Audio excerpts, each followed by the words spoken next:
For number 7, we've got a function y equals f of x. Don't worry about that. This means we're going to graph it. Y equals f of x. I mean, we're just going to change back to y when we go to graph it. This is the derivative right here. So we've got this function notation for the derivative. That means we've got a derivative of 8 equals, or 8 minus 2x. They tell us the maximum value for the function is 20. So basically they're telling us the y value of the maximum is 20. So let's go ahead and get started here. We'll start with writing the derivative, and then probably what we should do is try to find the originals.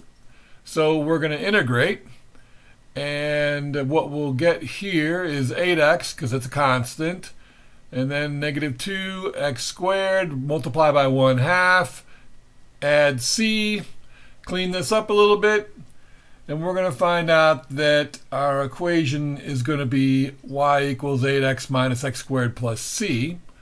And that's the original. Of course, it's indefinite. We don't know what c is, and we got to figure that out. If we had a point, we could. We've got 20 of the maximum value, but the problem is we don't have the x that goes with it.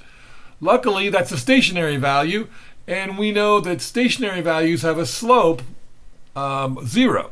So if we plug, or if we make the derivative equal to 0, we can find the x for this stationary value. So we make it equal to 0, and we'll find out that x is going to be 4. So now we know that the maximum value is 420, and that is a point on the original curve. So we can plug it in, and we can find c by using it. And that's going to be 20 equals 8 times 4 minus 4 squared plus c. We get c by itself, and c is also going to equal 4, oddly enough. And then we just rewrite our equation, and y equals 8x minus x squared plus 4. We can straighten it out, put the square guy first, descending order. This is obviously going to be a quadratic. We know it's a maximum point.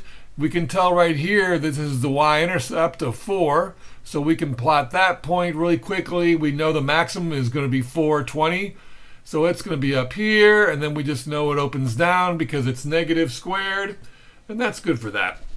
All right. The only thing you might want to do at the end here, I don't think it's a big deal, but you could put back the f of x, because that may be what they want. I'm not sure. Anyway, that's all there is for that, and thanks for watching.